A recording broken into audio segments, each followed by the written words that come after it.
Welcome to Genus's quarterly video commentary for first quarter 2024. My name is Mary Lou Miles, and I'm a portfolio manager and partner at Genus. And with me today is Justin Hahn, micro-strategist and partner from the investment team. The plan is to create these videos quarterly to mirror the commentary in the client statement.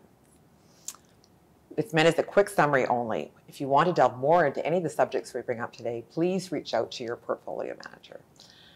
We only have a few minutes, so let's get started. So Justin, in our January 2024 year-end review and 2024 outlook, you mentioned that we expected a slowdown and even a recession. If that's the case, so what's taking it so long?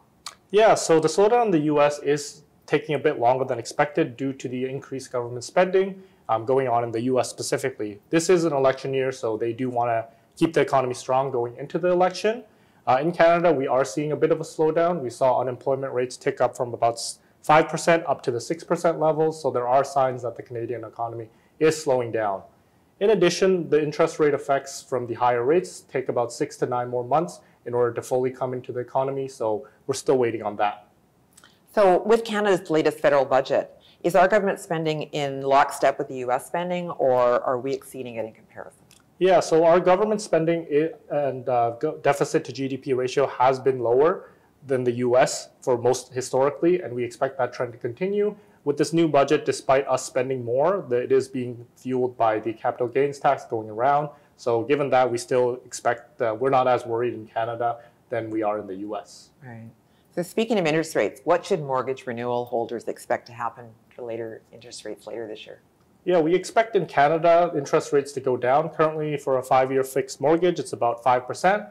We expect that to go down to about 4.5%. And if there is a more severe downturn in the economy, we expect it to go down to about high 3%. We don't expect the interest rates to go down back down to the 2% levels that we saw during and pre-pandemic. So the markets are also saying that the Canadian government will move further and faster than the US with the Canadian dollar falling. Well, speaking of Canada, does the investment team's forecast expect the Canadian dollar weakness to continue coming the coming months, and how will this affect clients' portfolios?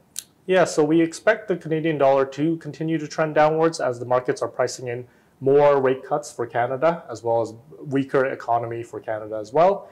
In terms of absolute impact for the portfolios, there might be some, since we are a global manager, we do invest in more global stocks. But in terms of relative performance, you won't see any difference there. So final question. What are the investment team's plans for clients' portfolio in this environment, particularly with the outlook for oil, given the tensions in the Middle East? Yeah, so given the tensions in the Middle East, we have increased our weights into overweighting the oil and gold stocks, but not in the fossil-free portfolios, of course.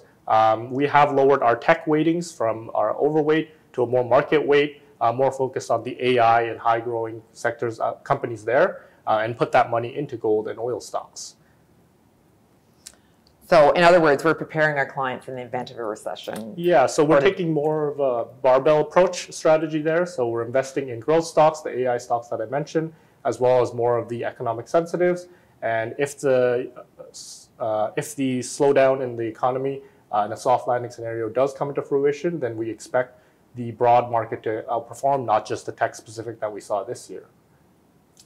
So thank you so much, Justin, for your insight today. I know your thoughts will give our clients confidence the investment team are paying attention to their portfolios.